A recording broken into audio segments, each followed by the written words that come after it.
What happens when two dudes, one a retired Navy SEAL commander in Colorado Springs, and the other a hippie meditation teacher in New York City, get together to discuss living mindfully? That's a great question, because we don't know what will happen either. Raw, uncut, and unapologetic. Welcome to Men Talking Mindfulness with co-hosts John McCaskill and Will Schneider.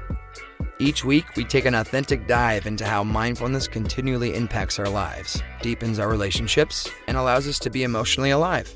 We filter all of our conversations through the man box, where we unpack how as men we are expected to act in society, how fighting the authentic human experience is exhausting and damaging, and how mindfulness can help. If you would like to listen live, join Will and John every Friday at 12:30 Eastern Time on IG Live at handle @WillNotFear. We take each IG episode and upload them straight to this podcast. So happy you're tuning in to Men Talking Mindfulness. Now, on to the show.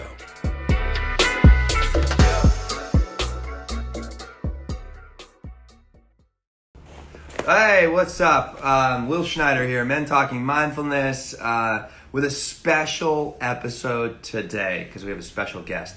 John is closing on his house in Colorado, so congratulations, John. That is like no small feat on that. So we're going to have Jackie, Shorrock, join us in place of John, and she's going to tell us who she is and everything that she's about. So welcome everyone that's coming on. We'll get Jackie here in on a moment. And Holly, hey, what's up? So yeah, Jackie's going to cue in, I think, momentarily. We'll see. But I'm excited today. We're going to continually to talk about feelings. And I'm really excited to have a woman on today to talk about feelings. Like, she's married, so that's I think it's really wonderful that she's in a relationship to talk about, feelings that exist between, not just within ourselves, but within our how we work together on our emotions and understand one another on an emotional level. So Jackie should be coming in any second now. Thanks for there she is. Hi. So nice to kind of meet you face to face. Like, it's amazing how weird how this all works. I know it's the technology tends to blow me away when I actually step back and look at it and what's kind of capable in this day and age. And so yeah, super stoked to be here. Yeah, we're glad you're joining us. I just kind of hyping you up a little bit. Hyping. I like having a hype squad. I love hyping. So, yeah. But thanks for coming on.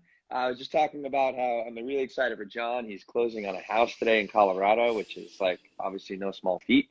And then we have this great opportunity that opened up where we get to bring a woman on, Men Talking Mindfulness. And we're going to continue to talk about our feelings and relationships and how men work with feelings. I'm really interested in hearing, get a feminine perspective on feelings of being a woman, but also in relationship and how we can, I don't know, just better understand feelings, because it can be very confusing. Yeah, I mean, that's kind of what all of life boils down to, really. It's like better understanding, right? Ourselves, each other, because when we can do that, we can actually, communicate effectively. Most of the other stuff dissolves away, right? Because so many of our problems are just miscommunications, right? Yeah, it's so true. So true. Well, but before we go any deeper, I would love to hear a little more about you and what you're working on and kind of a little bit of your journey to where you are today. And then we'll drop in and we'll do a little, do some breathing, do a little meditation to kind of ground all of this, but also give opportunity. What I like about our little practices that we do within our little podcast or show, if you like, it just gives people a taste, if they've never worked with this stuff before, to see how quickly they can calm themselves down and ground themselves into this space. But first, please, Jackie, tell us a little bit more about yourself and what all great work you're doing out there. Yeah, for sure. So I grew up in Connecticut. So we were talking about that before the show, that New York vibe is close to my heart. And then when I went off to college, my dad actually lost his job. So I was like, I don't know what to do. My family was also super sick with Lyme disease. So Wow. I knew I was really good at taking care of other people, right? I had Mm-hmm. stepped up. I was the youngest in my family, but I'd really stepped up in a caregiver type setting. And so I was like, oh, I'll become a nurse, right? That makes sense. I enjoy taking care of other people. My dad lost his job. So I'm like, okay, well, how am I going to pay for school? Well, the Navy seems like a cool idea. So join the Navy, see the world, that was the idea. And so I joined right out of high school. The Navy paid my way through college. So I always knew I was going into the Navy. And, that was, it was a big transition, but it was also, there was some comfort in it, knowing I had that comfort of having a job when I graduated, right? Like I knew what I was doing. I didn't have to experience the unknown of that. So I jumped into the Navy Nurse Corps, and at the same time, my senior year of college, I got married to my college sweetheart, as you say, and so it was like jumping into, within 1 year, married life, college graduation, joining the Navy, moving cross country to San Diego, bought a house, got a dog, we did all the things. We did all the things in about a year. And I learned pretty quickly I did not have the right tools to really thrive in that environment. I was falling apart, and probably from the outside, I looked like I was holding it all together, Yeah, like we all do, right? Right? I'm like, you can pull it together for a Friday night out downtown, but it was happening inside. I was a mess, and there was just so much turbulence. And so I knew, I knew a few things that nursing school had taught me, right? Really great job at taking care of other people. In the military, taught me how to sacrifice for the greater good, but nobody along the way had actually taught me how to take care of myself. So I started seeking. I knew I wanted help. I just didn't know what it looked like. So I started seeking out things like yoga, meditation, and I ended up at the Chopra Center, which is up in Carlsbad, California. And that I went for a week-long program called Perfect Health. And that was kind of the pivotal changing point in my life where I'm like, wow, oh my gosh, like there's so much more to ourselves and to life than I had ever realized. I was so disconnected and had compartmentalized so much of myself, including my emotions, right? Being active duty, being a woman in the military, being married to a Navy SEAL, there was a lot of emotional compartmentalization that was happening. And so that was really the process for me of starting to unwork all of that conditioning and reconnect to myself. And so then I dug in deep. I became a student in the best way I knew how, which was basically becoming training and certified in all these modalities like Ayurveda and Reiki and yoga. And I always knew that I wanted to serve women because I had the opportunity when I was in to work on a labor and delivery unit. And so I really got to see the power of women in the most primal state, right? Like our biological, oh my God, what is it? The epitome of our biological expression, I feel, is giving birth. Oh my God. Yes. I mean, it's so primal and it's so deeply connected to our souls, right? Because it's you can't get more authentically human than that. It's creation. My God, right? Yeah. And so it was eye-opening for me of like, oh my gosh, like the power of a woman in her natural state. Like there's nothing that compares to that. But I saw a lot of pain in the women. I saw a lot of loneliness. I saw a lot of suffering because they were so disconnected from themselves, from the experience of birth. And they didn't have the support to really help them get into that state of feeling empowered. And so when I got out of the Navy, I knew I wanted to serve women. I wanted to, help them further along in the process, because once you walk in the door to give birth, like, you got what you have or you don't, that's kind of it. And so I was like, how do I help women earlier on? And then I had my own two boys. So I have a 6-year-old and a 3-year-old little boy, which we can definitely talk into, raising the next generation of men. Right. Yeah. True. But I didn't know what that looked like. I was full on being a mom. And then this past year, as my husband got ready, he got medically retired. I held a retreat, basically a little workshop retreat on base for all the military spouses at our command, because I was like, I just wanted to say thank you. I knew I could not have survived or managed or just enjoyed life if it wasn't for these other women that were like my tribe along the way, because the guys are gone so much. It's really challenging lifestyle. And so I want to say thank you. And so I led this, I called it a night to restore balance. And we did yoga and meditation, and we had a sharing circle. And it was like, it clicked. It was like, of course, these are the women I'm supposed to be serving. These are the women I'm supposed to be bringing in and helping. And so that's where my company Solidarity of Sisters was born from. So, and this was an all women's retreat. This is okay, all women's. Wow. Yeah. And I want, you know, I want to like make a, you know, not right now, but a little later on, like this, you know, like women's circles I've been a part of, like, and it's even funny to say men's circles. Yeah. It's like, what? But it's so men's powerful. Group. But really, so powerful. I mean, that's where we really learn from one another.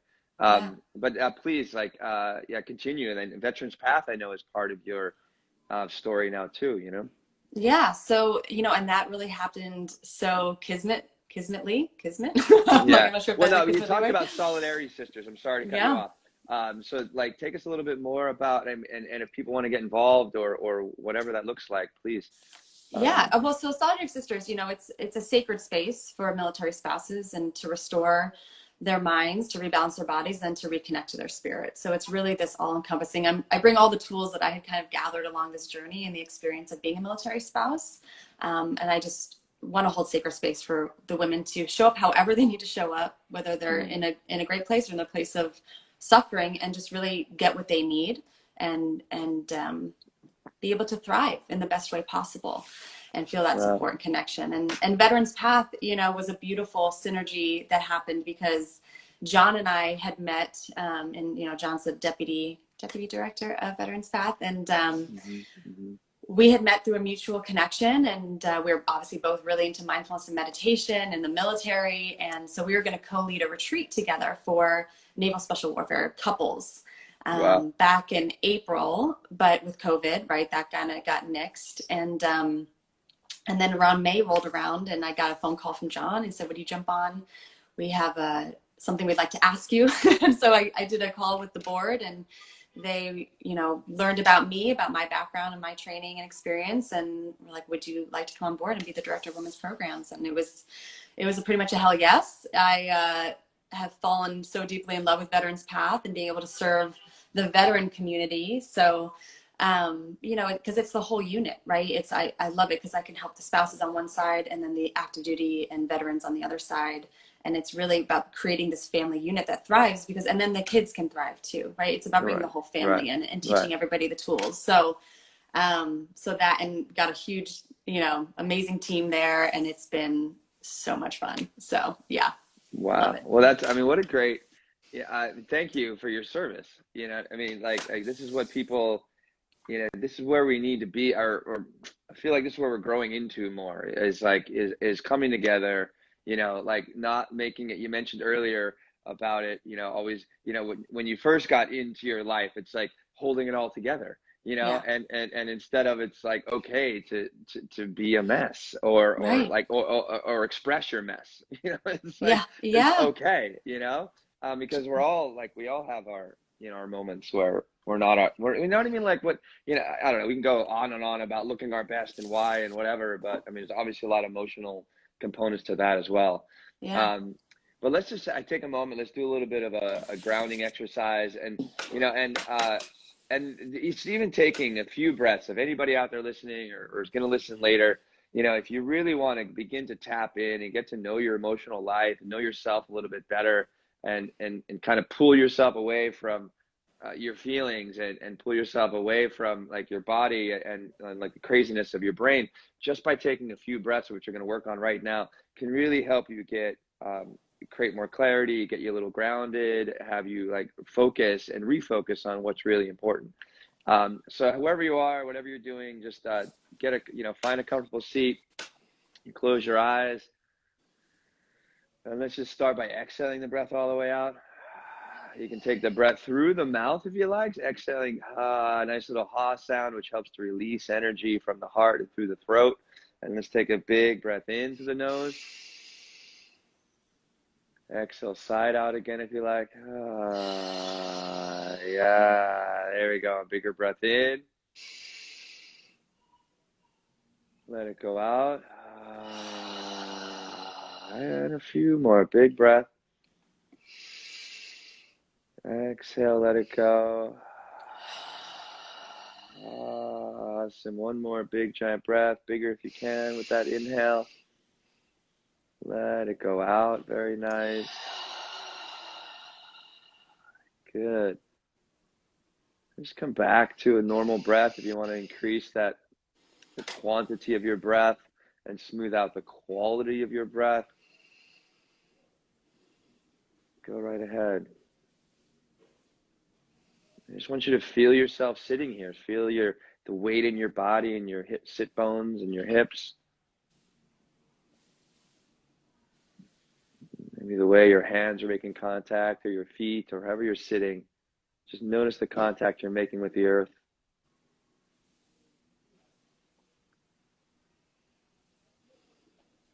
Coming back also to that contact within that rhythmic, flowing breath.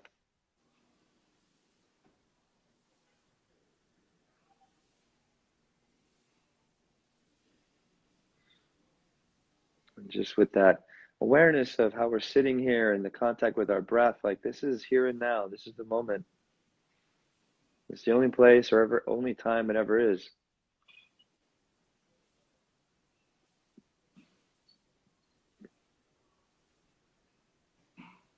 And notice just by taking control of your breath, you can drop yourself and definitely have a better opportunity to really help yourself in this moment.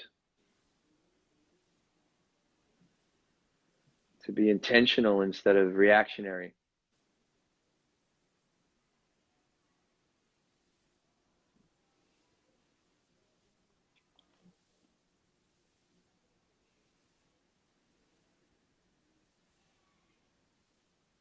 Good. Let's take a big giant breath in. Let's take the exhale through the nose. That's it. 2 more bigger breath if you can. Exhale. 1 more. Keep going. Inhale more. Inhale, inhale, inhale. Bigger breath, bigger breath, bigger breath, bigger breath, bigger breath. Exhale. Yeah, very nice. Beautiful. When you're ready, slowly open your eyes and we'll kick this party off. Jackie, I love this. You mentioned some really interesting things just in your introduction about disconnection. I think it's like from yourself, connecting, sacred space. Also, I mean, your relationship to your husband, being the next generation of men. And I just wanted to bring those up into our mind now, because I think we can kind of tap on those throughout this conversation we're having about feelings. But I don't know, where do you think we should start? Like, I love you being the guest. I mean, I can lead this, but John and I, the last few weeks, we kind of umbrellaed feelings, and then we dove a little bit deeper into anger, and how anger for men is typically our go-to because it's been rewarded, throughout our lives, and so it's the most acceptable emotion to express as a man, right? Yeah, exactly. Anger and anger and so much comes from that space of anger, or we also talked about how our feelings like kind of meld in, or we kind of ignore, we move from one to one that's recognized, such as like if we feel embarrassed, right, instead of being like, oh fuck, I'm embarrassed, we go into anger, right, in order to protect our embarrassment. So that's just a little, like, some of the things that we had talked about, and it's, where do you see anger in your life? Where do you see anger in your relationships? Like, how have you learned to, work with anger, deal with anger, create space for anger, pull yourself out of anger? Like, any experience with that might be very helpful. Yeah. And be interested to hear about. Anger and I have a long history. We have a long history together.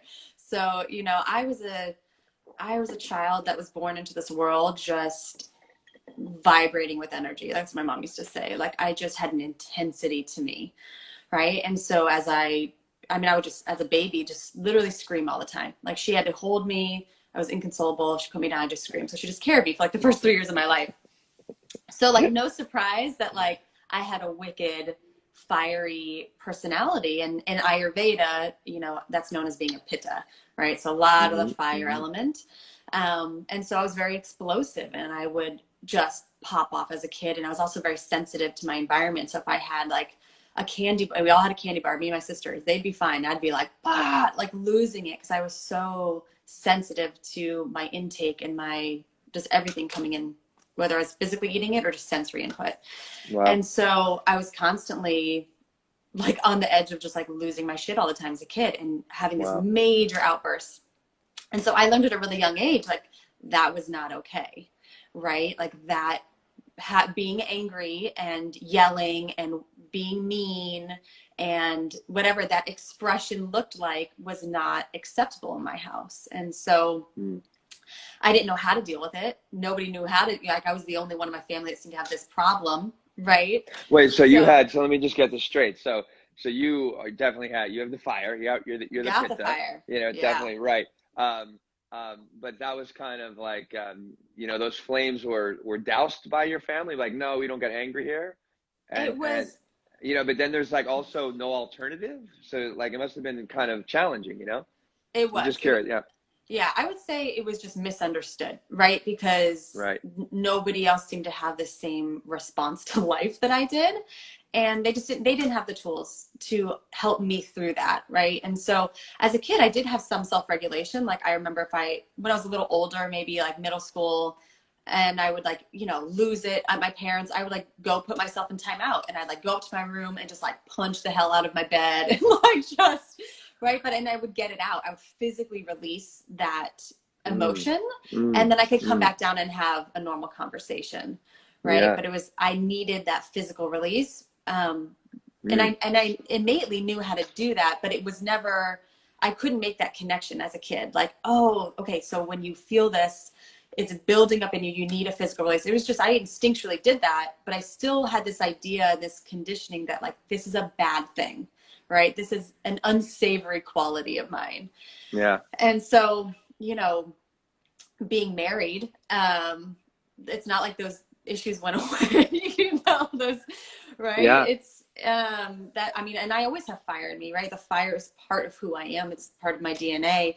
And, in my marriage, it showed up as same thing. Like, this is not okay. You can't treat me like this. This, you know, is unacceptable. And so I really, and to add the layer of the military as well, just as far as emotional expression of any sort as a woman is very much not acceptable. Wow. So, I mean, even like, I mean, I'm sorry, I'm not trying like sound like sexist, but like even as a woman, like it's like where like typically as men, it's like you don't like if it was not anger or maybe laughter, you're like you can't, you're not, you can't, it's not allowed here. So even women in the military are just like 100%. No. Wow. Yeah, it's really painful. It's really painful. Like I remember being so we have this like it was like a 6-week induct process called India Company. And basically it's to see if you can cut it or not. And so show up at college first day, it's like 4 a.m. and they, you know, line you all up. And I'm thinking like, oh, this is going to be so great. Like I'm joining the military. I'm going to learn how to drill and like, you know, support my country and, you know, get in great shape. Like I had no experience of somebody who'd been through something like this. And so I was wide-eyed and totally naive going into it. And, you know, they kind of gave an opening speech and then they basically released their staff on us. And it turned into this all like hell broke loose. They were screaming at us, throwing bottles at us, pushing us up against the wall. I mean, Fuck? I mean, it was to break you, right? The idea was to break. They didn't want the weaklings there. And I remember, and then they chased us all away. And I remember running back to my dorm, and I was like in shock, right? First day of college, first day. I'm like, what? And I so badly wanted to call my mom. I remember wanting to call my mom and be like, oh my God, like what did I get myself into? But I knew if I called her, I'd start crying. And I had this switch that flipped and was like, if you cry, if you call your mom, you're going to cry and they're going to win and they'll break you. And I did not call my mom. And I basically, that was the moment I learned to like, you shut that down. You're on your own here. Wow. Like day one, you're sitting on your feet. Wow. Yeah. Yeah. Yeah. And that's so then, you know, we're in this life of, we're both active duty. He's gone all the time. I'm a nurse working night shift. And it was like, I had tried to keep it all down, but the cracks were coming through, right? Because you can only, suffocate your emotions for so long before they're like, no, like this is hurting me and I need to come out. Yeah. And so the cracks started up here, and, but I thought it was me. I thought I was broken. I didn't understand that, like, no, I needed to get this out. This was healing. I thought, oh my gosh, like there's something wrong with me. And so Wow. when I started seeking help, I was like really to, I couldn't see it at the time. I can see it now, but it was really to control my emotions. Right. I wanted to control them because I saw them as a weakness. And Jeez, wow. it honestly was not like, I've done, 10 years of mindfulness and meditation and all the spiritual work.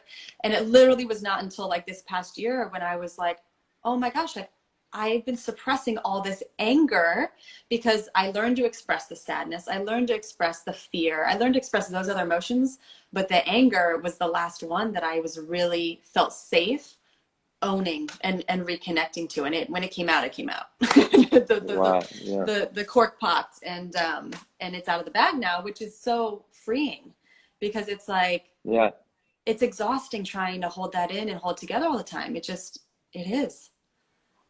Wow. I think it's so fascinating. I mean, I'm not, I haven't been in the military, but like they almost try to, in that first day, they're just trying to almost like masculinize you guys, you know what I mean? Or put you in that we talked about last time, the man box, put you in the man box where you just like, if it's not anger or toughness, then they don't want it, it's not wanted there. So it's like, wow. And, wow. So what was it? So how did you come back and find your feelings? Like what was, or was it really a rough ride throughout the military experience, like being a woman, having connected for, I guess, almost 18 years of your life to your emotions, and then having it kind of beaten out of you in some ways, if I'm making sense, Yeah. I mean, I think the reason why I was able to shut it down so quickly when I joined the military is because I had seen it as a weakness, right? Because I had seen it as not being something that was a natural part of me to be embraced. And so it was very much, oh yeah, okay, this has got to go. And it was when I was working on labor and delivery and working in a very female centric environment.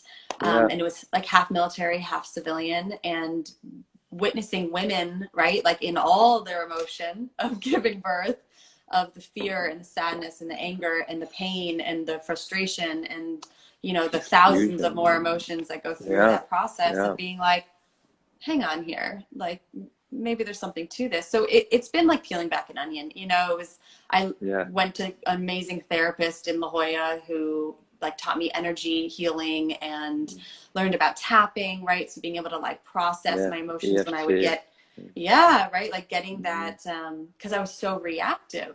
And so, but I still didn't realize there was so much spiritual bypassing I was doing of my emotions. I really wasn't wanting to sit with what was happening. I just wanted to go away. Right. I wanted to move past it. Yeah. That's such a masculine thing. It's just like, go, like, don't be with the embarrassment or, or the failure, like go to anger, or go to frustration and like lash out, or like get in a fight, because then it's just like, it's all okay. It's par for the course for being a man in this country. Right. And what a disservice it does to ourselves, right? Because if you can sit in that embarrassment and just be present with it, then you can realize that like whatever is happening, whatever got triggered, it's really not the end of the world, You can learn something, you can make a different choice next time, so you don't fall in the same trap or something. Like that's where, where we get stuck as men. A lot of men, we don't mature beyond, probably like a 15, 16, maybe no, 17, when we really start having sex, right? So 16, 17, 18-year-old level, you know what I mean? Where it's just like, 100%. And it's just like, I'm conquering, and it's like, we're really, we just get stuck. I mean, I see, I choose friends that are more emotionally available, guy friends that are more emotionally available. But a lot of my other, people in my family, I keep bringing up my dad, I'm not knocking on my dad. If you ever watch this episode, Dad, I love you very much. but my dad is, come back to that word disconnected. Like, wow, Yeah. like he only really expresses a few emotions, and I can just see. So the conversations I have with men, and I'm not trying to bash them. I'm not even trying to like create levels, but it's like their maturity is part of It's our, stuck. Yeah. yeah, it's a step. Yeah. It's part of our growth. It's part of becoming more aware. It's part of embracing the human experience. You know what I mean? That's it. And then becoming more resilient, but through maturity, and through practice and stuff like that in order to get to that maturity. But most men that I see or that I've experienced in my family and friends, the conversation seems to be always the same.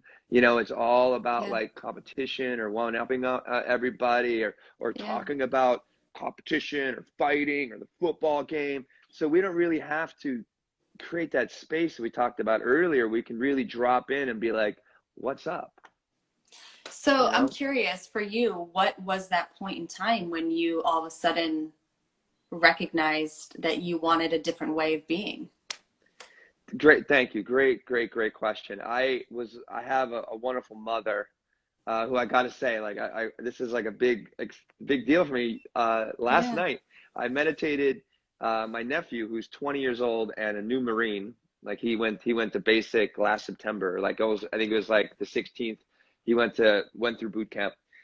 He's a Marine now, and he calls me a couple weeks ago, and he wants to learn to meditate. So we're meditating quite twice a week. He brought his sister in, who's older. Great, they have a great connection. I'm so glad he has a sister. And last night I meditated with my nephew, my niece, and my mom, which was awesome. We did a little, I was just so excited about that. But I'm lucky to have a mom that allowed me to have my emotional life.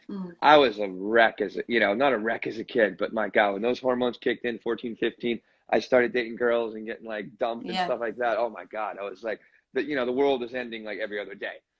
So I was able as it to is cry for teenagers, right? Yeah, right. Yeah, Yeah. there you go. You'll find out soon enough, right, with your boys, right? Yeah. So Oh your man. kids, and I know, God. So I was lucky in that regard. But then I had to stop, like, I kind of started to bottle it up when I was like 17, 18. I was a competitive athlete, a basketball player. And I'd get upset if I didn't play well, and having these emotions that I was always experiencing as a younger man, like 11, 12, 14, 15.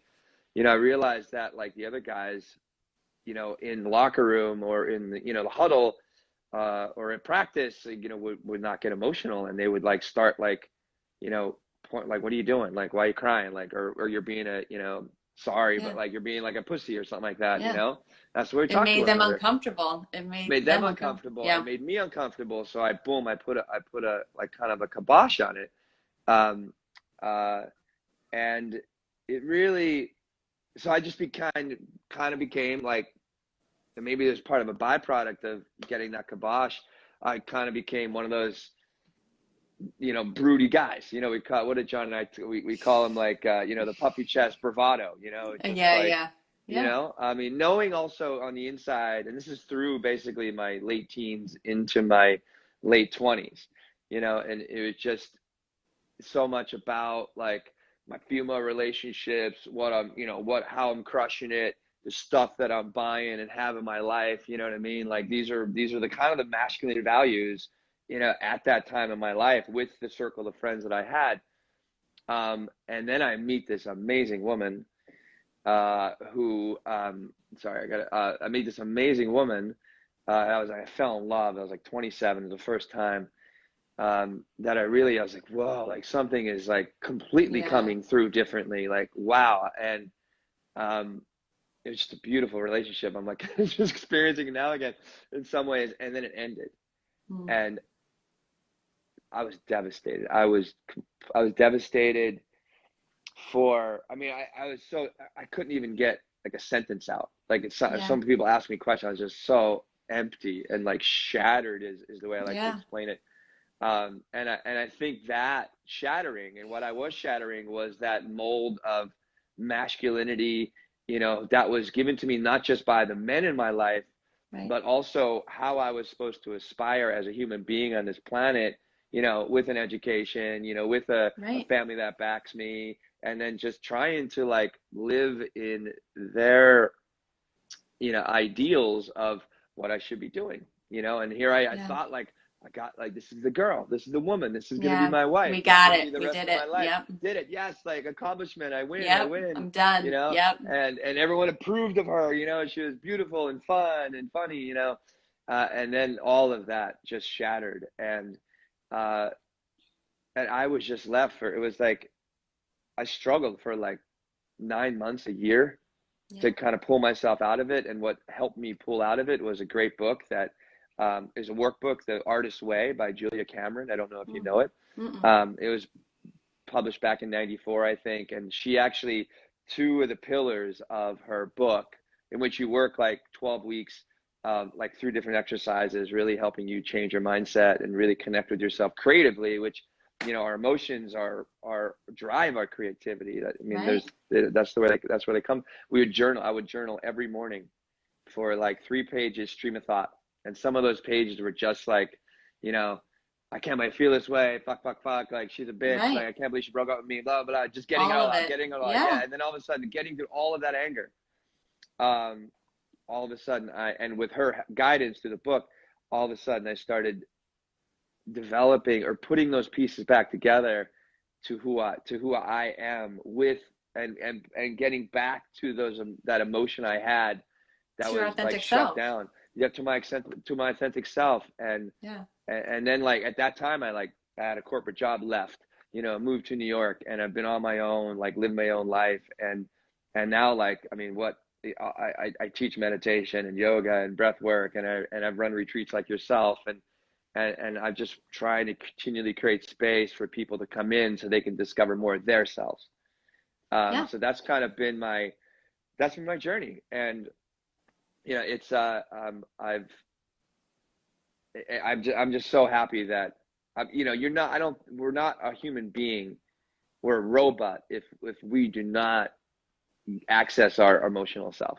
Like, it's just like, we're a prescription of who we should be, you know, instead of authentically ourselves a lot of times. And so I think what's really interesting about what you're saying, and just my own personal experience and knowing so many people that struggle with their emotions, and of embracing them, of really recognizing them, or even admitting they have them, right, on any level, is, you know, at one point that served a purpose, right? To shut down. It was a safety thing. It was a protection thing. It was this, I need to protect, I need to be safe, I need to be accepted by society, right? Because that is so integral to our survival. Like, you know, way back in the day, if you were rejected by society, like, you would not make it. You needed the tribe. And so, you know, it goes back to all these layers of the conditioning of, why did I do that? Like, when you're saying that you didn't want to be rejected by your tribe. Fuck, no way. I mean, and it's especially, I didn't have any sisters either. I'm really so happy that my nephew has an older sister. Yeah. Because if I think I had a sister, my life would be completely different. Because I would have a place to be like, oh my God, you know, and look at how, even I'm asking emotions. I'm like, oh, you know, just like falling into them, or like they're, I don't know. I just feel when I even make that, you know, that whole like, oh, emotion stuff, it's like I'm almost accessing kind of more of my feminine self in some ways. And not to sound like because we do have our feminine. But we have both. Side. We have both. Exactly. And, you know, and I love being, and it's funny, like a lot of my, you know, I teach a lot of yoga, and before the studio shut down, and even now with my virtual classes, like most of my classes are women, and I've always connected so much easier. Well, both men and women, but women have always been so much easier for me to connect, or I think I just feel more comfortable because I could be my full emotional self. And now, even like, you know, now that I'm a lot older, it's like with men, it's just like, I don't give a fuck. Judge them if you want. Doesn't matter. Right. You know? It's right. But just letting go some of that, you know, whatever, the fear, or the, you know, the belief that something is not okay with this. And you're just like, fuck it, I don't have the time or energy to care what you think, you know? And that, how freeing is that? Right? Yeah, getting to the point where you're just like, this is just me. And like, you can take it or leave it. And it has nothing to do with me. It's cool. Like, if you want to be my friend, awesome. If not, like, have a good life, you know? And yeah, exactly. Yeah. It doesn't matter. I'm not Yeah. stuck to the results, and it's like, and it's funny as like an emotionally connected man, then I'm always working my maturity, and I have a lot of growth, that needs to happen, or I'm like excited to find those areas of growth. But when I like am myself and in my full emotional glory and everything else, it's amazing how other men who haven't been there, or only, or maybe kind of touched the surface at a younger age and then had to put the kibosh on like I did, to see another man be fully available, emotionally and physically and mentally. um, I see men kind of waking up. It's like, oh wait, like, I can be like, I not like be like me, but I can be No, but connected and be my full self.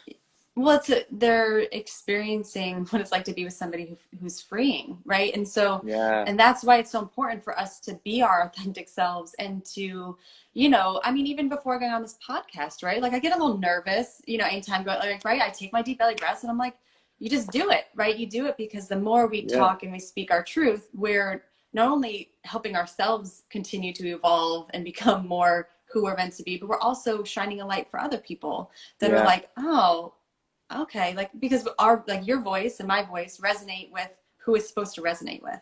There's certain people that are waiting to hear this podcast, that are waiting to hear you and John and whoever you have on, like share your truth, so that they can be expanded in their own mindset of what's possible for them. Because maybe they only had their dad who was emotionally disconnected. Maybe they only had, the football team and only felt shame about their emotions. They've never experienced the strength of a man or a woman truly embracing their emotional body, because it's just part of our body, it's got its own layer. And it's just like, it's just part of the human experience. And there's so many layers to it too. And I really feel like when we heal ourselves, it's the ripple effect, right? When we continue to look inward, it's that ripple effect to our own families, to generations to come, but also like generations past. Because not that I know your dad, but speaking for my own father, who's very emotionally disconnected. And I mean, that was a huge gap in my life as a kid, not having a dad who could be emotionally present with 3 daughters. Oh my God. How can you not? Right. But it's, and I look at my husband, who is so emotionally connected to our kids. And I think back to like what my dad's childhood must have been like, right? And the upbringing he had and what was acceptable in that generation. So it's like, it's not just healing generations going forward, but I really feel like we can heal generations going back just by being with what we're going through and what we're experiencing. Because if you look at like the dawn of civilization, right?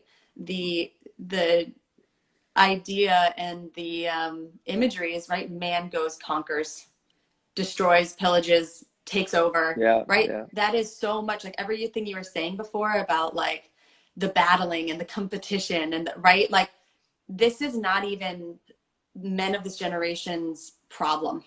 A lot of it's like the dawn of civilization that has carried through. It's the masculine story.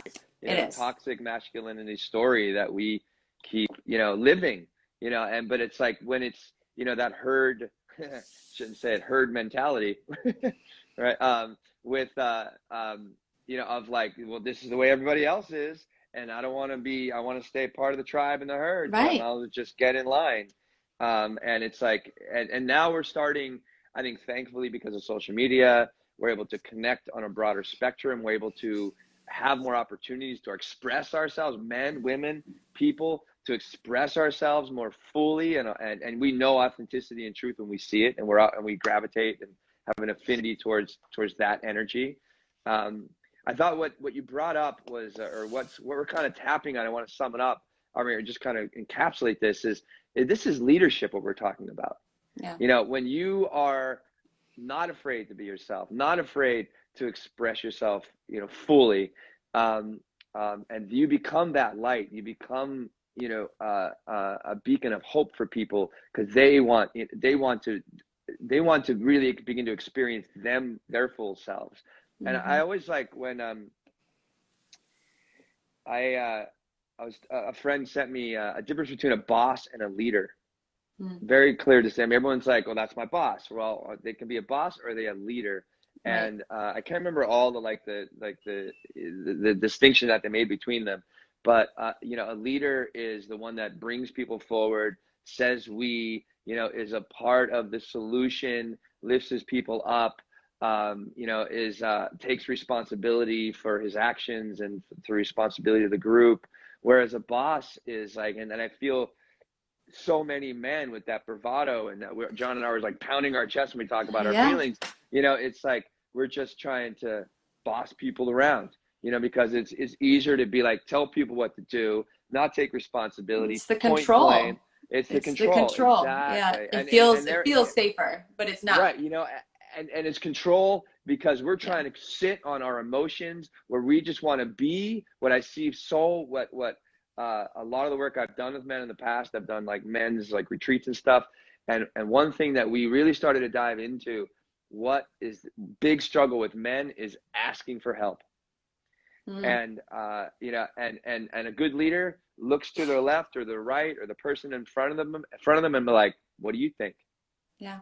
You know? You know, and I got to say for women too, asking for help. You know, I think a lot of times, like, Wow.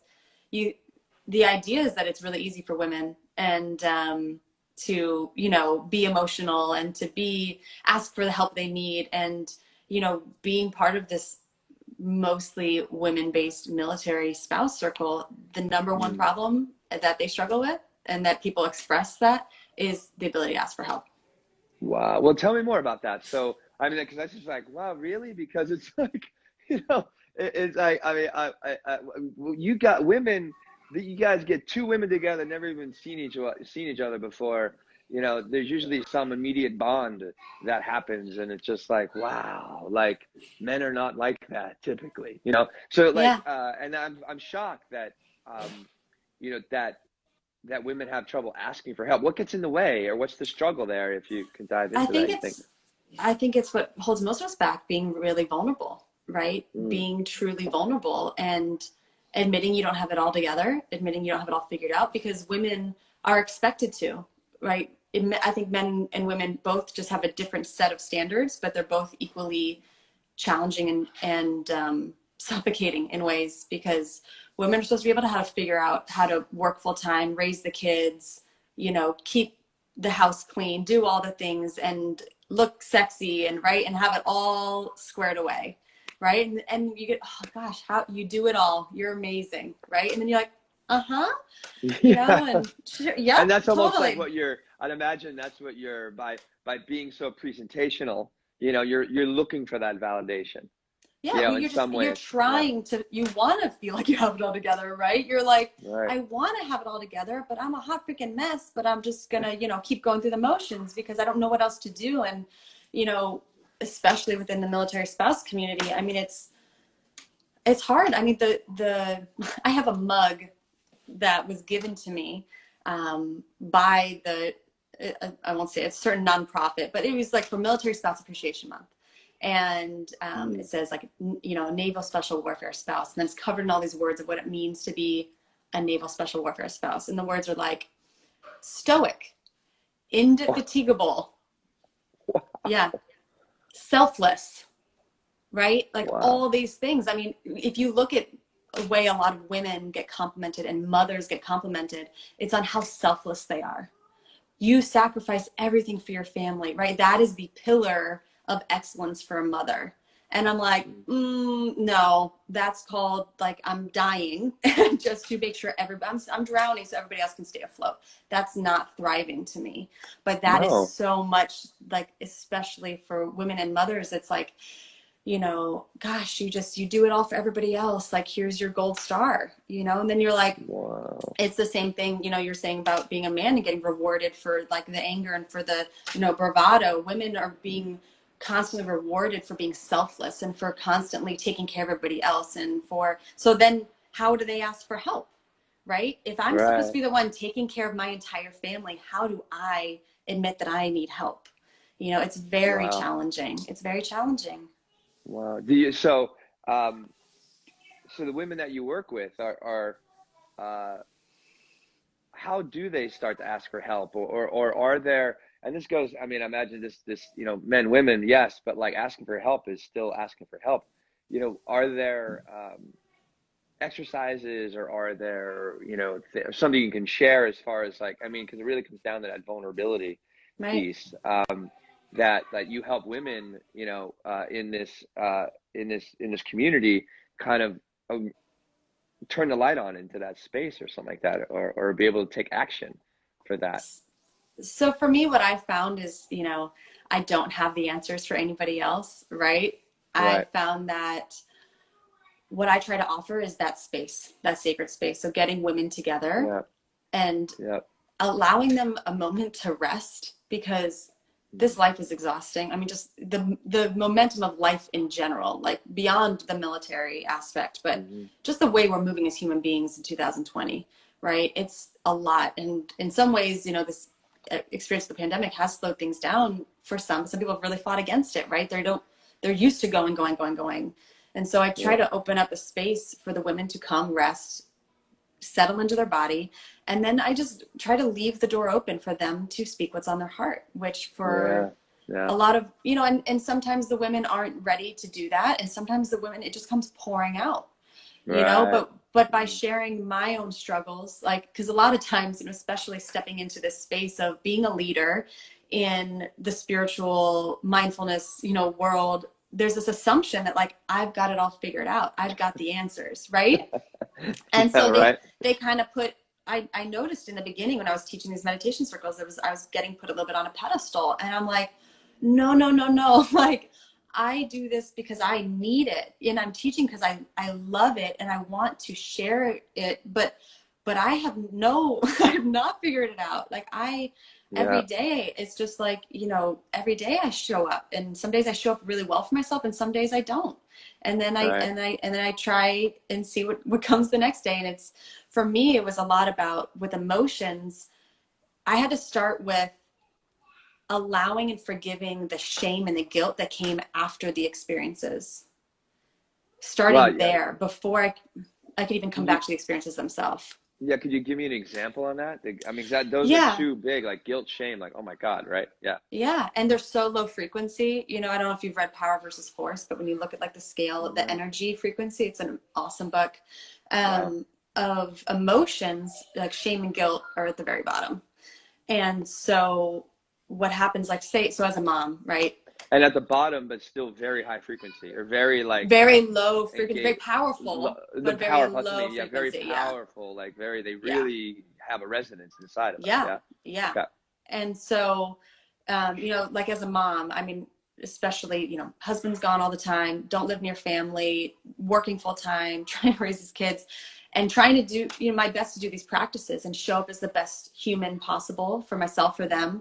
And so many times I felt like I was failing them, right? And so, my kid would be throwing a huge tantrum, and rather than being able to be present, because I was under so much stress, I was in survival mode, I would snap, right? That anger would boil up and I would yell, and then, he would get upset, and then, we'd go through this whole thing. And what I found was, the shame that came after that, the shame of having harmed my child and, acted out and not been perfect, right? The shame of not being a perfect fucking human was what was suffocating me the most. And so I really had to come to sit with that of, like, you made a mistake. You're not perfect. You yelled one time. It doesn't mean, right, but you would go into those shame spirals of, you're a terrible mother, you should have never had kids, God made a mistake, you weren't ready for this, right? That's what shame does. Right, That inner critic starts taking over our entire right. psyche. And start stirring up more of that shame and guilt, Right, from and all the past everything. Right. experiences of when you've Right. done that before, and that other time Wow. when you were a total asshole and all, right? Like, Yeah. and Yeah. you're like, I'm just a terrible human being. Like, why am I even doing this? And so I really, for me, the healing started with, I would be so down the path, and bringing the mindfulness to that feeling of catching myself in the shame spiral and forgiving myself there before I could even work my way back to being present with my child. I had to first embrace where I was in the cycle. And then, and some days I'm really, we have a much less stressed out life right now. My husband's home, and things are different. And so it doesn't happen as often, and I am able to be way more present with my kids, but I still need to go back and forgive just I'm practicing a lot of meditation on forgiveness of myself Yeah. for being in survival mode for so long, for doing the best I could, forgiving my parents for doing the best they could with the tools they had, right? And for me, that's my practice right now is on forgiveness. That's an awesome, yeah, my God, I wish we can go a little further. We have, we're gonna actually probably close in the next few minutes, but that practice of forgiveness is really powerful. It's something that I've only really dabbled in, to be honest with you.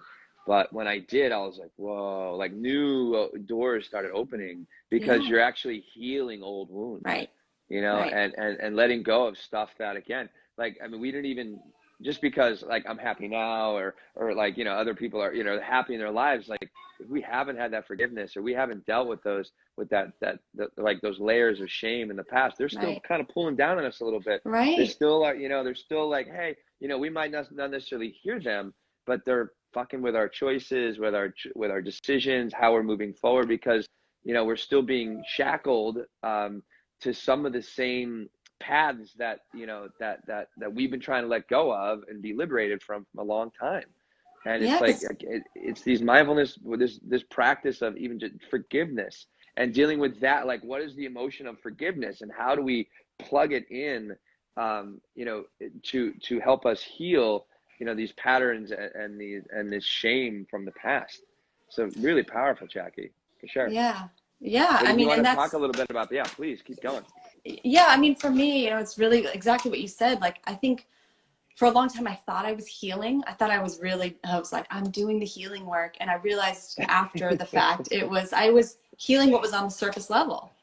I was doing my best to heal what I saw in front of me with the situation I was presented, with the relationships I was currently in, doing my best to show up as that. And I had not dug deep, right, into those shadow aspects of myself that were bringing it all full circle. Like, it's the things in life keep coming up because the wound needs to be healed. And, you know, a lot of what I've, you know, about partnership too, the relationships we bring into our life, whether it's, you know, I believe that I, you know, chose to come into my parents, to be incarnated through them for whatever I need to learn in this life. And I believe that every relationship I encounter, whether it's with my husband, with my own children, with you right now, right, that, you know, it's divinely purposed so that it continues to reflect back to me areas in my life that have not been healed, have not been surfaced. And then we get a choice, right? We get a choice when we bring that lens of self-awareness in. We can choose to show up and step into it because it is painful. Like, forgiveness is not all beautiful rainbows and butterflies. It can be really heavy and bring up a lot of pain because that's what needs to be healed. The pain needs to be healed, but we have to be open and willing to step through that, because, like, for me, it's worth it. I want to get to the other side. I want to live my fullest expression of myself. So I'm willing to dig into my own darkness to bring it to the surface and to the light. And, you know, I think each of us, as we start to wake up, whatever that looks like, because it happens in layers and it happens in seasons, that, you know, we get presented with people and situations that offer us an opportunity to look inward of what is asking to be healed.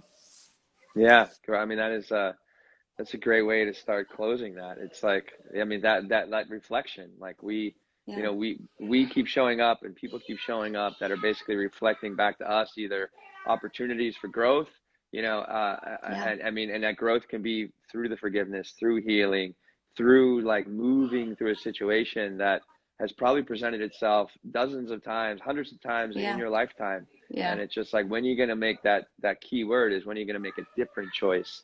And a lot of those choices come from mindfulness, come from meditation, and come from getting to know yourself on all levels, all emotional levels, and being accepting of your human experience, you know, because it's not about getting it perfect. It's not about being right. You know, it's like all those are just, you know, from my experience, have just like always been a disaster.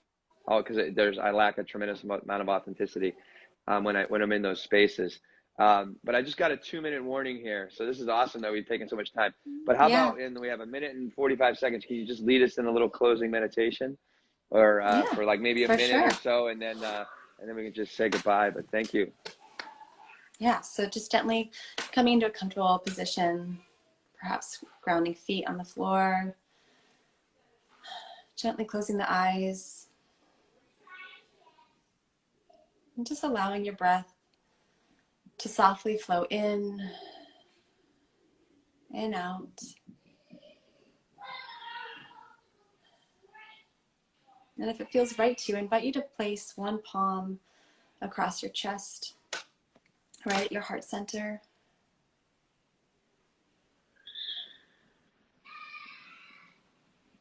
And just notice if you can feel your heart beating beneath your palm.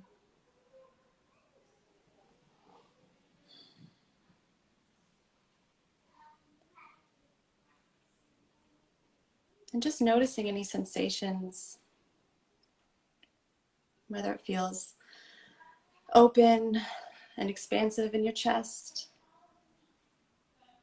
or tight and constricted. There's no right or wrong. Simply noticing whatever is.